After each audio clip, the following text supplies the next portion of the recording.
Okay, everybody, welcome back to another mini episode of the Accommodation Show. This week, I'm joined by the incredible Craig Westaway. Welcome to the show. Thanks, Bart. A pleasure to be here. Great opportunity to share our knowledge to other people. Well, look, I think it would be a great idea if you could just quickly tell everybody about who you are and your business and what you guys do in the industry.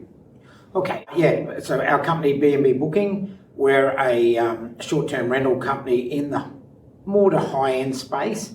We've got a lot of large houses in beautiful areas. So we operate from the Gold Coast through to Noosa in probably two of the most sought-after destinations in Australia right now. Maybe in the world as well. Maybe right? in the world as well. And roughly how many properties? So varying between 50 and 60. Okay, cool. So not a huge business in terms of some businesses that might be 500 or 1,000 or even 200 properties, but what you lack in size, you make up for in quality.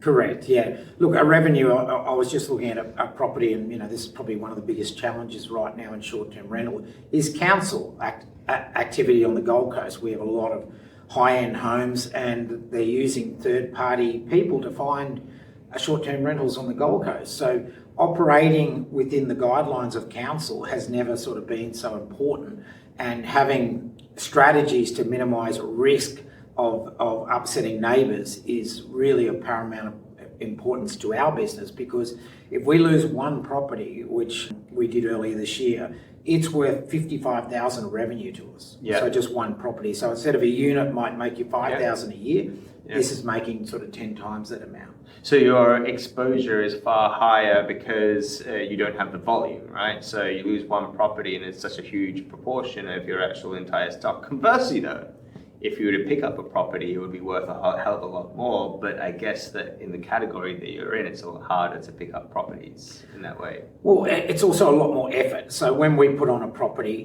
it's all about all the little things that make that experience better. So we don't walk in and just take over a property. Normally it's restyled, often refurnished. We sell beautiful photos. So if the room's not right, we change it. And we literally tell owners that if you want to be on board with us, we have a quality product, and we've got to have a quality product that we present to the market so that they get a great experience. And great experiences today is what makes you the difference of the average operator to an operator doing well in the market. And what's the advantage of the great experience? Now, of course, you get better reviews and that sort of thing, but do you find that there's like a tangible financial benefit of it? Is it like, well, we're getting more repeat bookings because we provide that fantastic experience. We get a really good tip at the end of it. All right, we're talking about the experience thing. So look, I'm really interested about that experience point of view. You're going to try to achieve or provide a more luxury experience, but what is the real return on investment on that? Is it because you're going to get more repeat guests and therefore you're making more margin, or is it because you're just getting great reviews and therefore you're strengthening your business for future potential guests that see that the experience is so great, so they're making those rebookings? Is it because you're going to get a massive tip at the end of it because you provide such an exceptional experience? How do you I understand that providing, as a whole, we should always be providing a great experience, but you said that that's an important part of your business. Where do you see that financial justification in the end?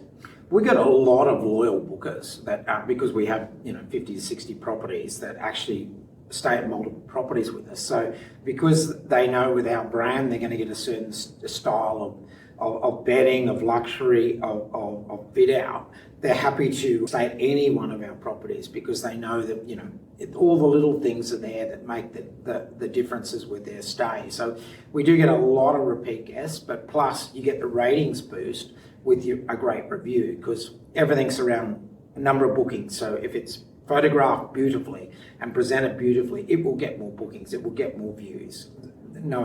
If the experience is great from the moment they walk in the door. So if it's a high-end property, and the stays above 1,000 a night, it's a bottle of French champagne, it's a 6-pack of beers in the fridge, it's milk in the fridge, it's an espresso machine with coffee pods ready, so that and there's chocolates on the bench for the kids. So literally we've covered all the bases, from the woman having a champagne, the guy having a beer, and the kids rating the chocolates. And if Nana's there, which is half of our avatar is we have big properties, so that you have an extended family or two families, but the extended family might have a cup of tea or a coffee. So as soon as you walk in, it's like, oh, we've been travelling for hours, and we walk in the door and we've got a drink. And there's nothing worse than having to get to a property after you've travelled for ages and then go, right, where are we going to go to get something? Yeah, we need to get going on it. And I think that's kind of the real advantage, or one of the reasons why it's so tempting to stay at a branded hotel, because you know what experience you're going to get, and you also know if there's any issues, you're just going to go downstairs and say, hey, can I get a bottle of water or whatever you need that's missing in the room. And that's something within our industry. I guess you guys are leading that way, but as a whole, it's hard to standardize, right? Because there's so many different product offerings, but you guys have found your niche in your product. But I just want to, as these are mini episodes, I want to kind of just go into a few ideas and tips that you might have for people thinking about 2025. We're at the Astra Here to Stay conference right now, learning and kind of absorbing information. Is there anything that you would say to people, hey, these are the things you really got to look at for next year? Yeah, look, I reckon it's a point of difference. So, if you've got a big house, it needs to have a pool. And if it doesn't have a pool, it's got to have a spa. So it's got to have some reason to book that property over all the other properties, because there's basically more stock out there than there was. So you need to have points of difference and photograph your amenities. So like every time I do a kitchen, it shows the espresso machine on the bench with the coffee pods there. We show the bottle of champagne if it's a high-end house with two glasses. All those little points of difference you need to show, because I think people are so rushed these days, they don't actually read the listing. They just look at the photos. So if you can't see it in the photo, you can't sell a benefit. So we make sure we photograph all those little things. And in the listing, we have a wow title that basically says what those major assets of the home is. So it might be heated pool, it might be spa, it might be walking distance to restaurants, beachfront, whatever that. Fire pit, barbecues, or whatever. Yeah. And it's standard at every single property is we have a barbecue. So that's standard. An espresso machine is standard. But really, I tell owners that if you haven't got a pool, you need a spa. So we need to add one. And most owners are pretty open to those sort of suggestions. Fantastic. So one of the things that I'm hearing a lot is that 2025 is the year of listing optimization. So the same way that we have to try to rank our websites on Google to try to get a higher listing, we need to do the same thing on the OTAs. We need to make sure that we rank high so that we get our bookings and we get people coming through, because that's how they find us. And what leans into that is this idea of making sure that you have some amenities, or your point of difference is very, very clear and it's listed. And what I'm hearing you say is, as things get more competitive, what you need to do is you need to make sure that you invest in those properties that are going to be appropriate, of course, within that niche and that target market, so that you've got that point of difference to make sure that they see you, they make the booking, and therefore you get a much higher return on investment for that particular property. Yeah, absolutely. I mean, we've just done 4 days up at Noosa fixing 2 properties. So literally refurbishing one, so repaint on the inside, new furniture, added some amenities to it, and another one we rephotographed, did a video, big home, new soft furnishings, new pillows, new photos throughout, so which it looks great when you're uploading to the websites, because they see you being active, and then you're putting in new captions. So all that activity on that listing, so even though it might be an old listing, you've refreshed it. So